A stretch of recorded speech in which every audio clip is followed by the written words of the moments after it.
तो फ्रेंड नमस्कार, प्रणाम, हर हर महादेव। कैसे आप लोग? आई होप आप लोग स्वस्थ और मस्त हो। Friend power star Pawan Singh का अब मोड बन चुका है। आप सभी के बीच बैक टू बैक गाने रिलीज होने वाले फ्रेंड्स। यानी कि पवन सिंह का एक डायलॉग आप लोगों ने सुना होगा जिसमें पावर स्टार कहते हैं भैया पवन सिंह नाम है, मूड बनने में टाइम लगता है। Friends power star Pawan Singh काफ़ी लंबे समय के बाद अब मूड में आ चुके हैं, यानी कि एनर्जी में आ चुके हैं। पवन सिंह अब फिर अपने पुराने अंदाज में एक्टिव हो चुके हैं और पावर स्टार पवन सिंह लगातार बैक टू बैक अपने साइड सुपर डुपर हिट गानों की रिकॉर्डिंग कर रहे हैं, वीडियो शूट कर रहे हैं और गाना लॉन्च करने की तैयारी में लग चुके हैं। जी हाँ friends, power star Pawan Singh का भी हाल ही में लगभग एक दिन पहले पावर स्टार पवन सिंह का लगभग 2 गानों का रिकॉर्डिंग कंप्लीट हो चुका है। जी हाँ फ्रेंड्स, 2 गानों का रिकॉर्डिंग कंप्लीट हो चुका है और बताया जा रहा है कि पावर स्टार पवन सिंह का ये दोनों गाना बहुत ही शानदार सुपर डुपर हिट लोकगीत होने वाला है फ्रेंड्स, जो कि ये गाना मार्केट में आते ही पूरी तरह से आग की तरह फैलने वाला है और तबाही मचाने वाला है फ्रेंड्स।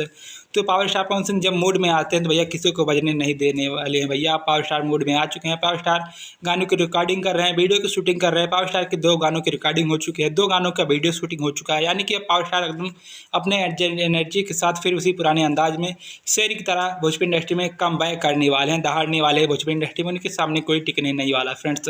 तो पावर स्टार पवन सिंह 2 गानों की रिकॉर्डिंग, 2 गानों की वीडियो शूटिंग कर ली है, जिसमें से आप सभी के बीच दोनों गाना बहुत ही शानदार तरीके से लॉन्च किया जाने का प्लानिंग चल रहा है। तो फ्रेंड्स, अगर आप अनमोल सिंह ऑफिशियल पर नए हो तो सब्सक्राइब कर लीजिए, साथ ही बेल आइकन को प्रेस करके नोटिफिकेशन ऑन कर लीजिए, क्योंकि पवन सिंह की हर एक अपडेट आप सबको डेली इस चैनल पर मिलती रहेंगी। ओके फ्रेंड्स, दोनों गाना आप सभी की किस चैनल से आप सभी के बीच रिलीज होने वाला है हम आप सभी को नेक्स्ट वीडियो के माध्यम से बता देंगे फ्रेंड्स, कि पवन सिंह का गाना किस डेट तक किस चैनल से दोनों गाना रिलीज होगा फ्रेंड्स। ओके, फिलहाल के लिए इस वीडियो को करते हैं समाप्त। मिलते हैं लेटेस्ट अपडेट साथ किसी नेक्स्ट वीडियो में, तब तक के लिए धन्यवाद, बाय बाय, हर हर महादेव।